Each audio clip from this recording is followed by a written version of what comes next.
அருதி உதகையில் வரும் 25, 26 ஆகிய 2 நாட்களில் துணைவேந்தர்கள் மாநாடு நடத்தப்படும் என்று ஆளுநர் ஆர் என் ரவி அறிவித்திருக்கிறார். இந்த மாநாட்டில் சிறப்பு அழைப்பாளராக குடியரசு துணைத் தலைவர் ஜெகதீப் தங்கர் பங்கேற்பார் என்றும் அறிவிக்கப்பட்டிருக்கிறது. அவர் துணைவேந்தர்கள் மாநாட்டை தொடங்கி வைப்பார் என்று அறிவிக்கப்பட்டுள்ளது.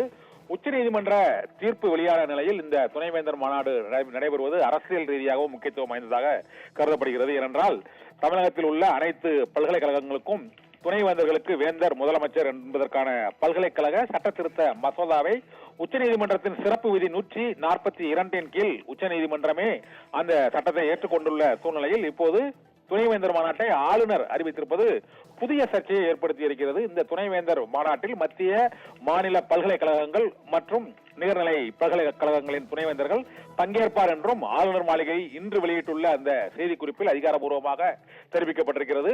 துணைவேந்தர்களை மாநில அரசே நியமிக்க உச்சநீதிமன்றம் ஒப்புதல் அளித்துள்ள சூழ்நிலையில் இந்த துணைவேந்தர்கள் மாநாடு உதகையில் 25, 26 ஆகிய தேதிகளில் நடைபெறும் என்றும் ஏற்கனவே உச்சநீதிமன்ற தீர்ப்பு தொடர்பாக ஒரு மாநிலங்களவை தொடர்பான நிகழ்ச்சியில் பேசிய குடியரசு துணைத் தலைவர் ஜெகதீப் தங்கர் சட்டங்களை இயற்றுவது மற்றும் துணைவேந்தர்கள் உள்ளிட்ட பல்வேறு ஆளுநரின் அதிகாரத்தை முடிவு செய்வது ஆகியவற்றில் உச்சநீதிமன்றத்திற்கென்று சில வரம்புகள் உள்ளன என்று அவர் கருத்து தெரிவித்திருந்தார். இந்த சூழ்நிலையில் தமிழகத்தில் துணைவேந்தர்கள் மாநாட்டை தொடங்கி வைப்பதற்கு குடியரசு துணைத் தலைவர் ஜெகதீப் தங்கர் வருவதும் அது அரசியல் ரீதியான சர்ச்சைகளை ஏற்படுத்தி இருக்கிறது.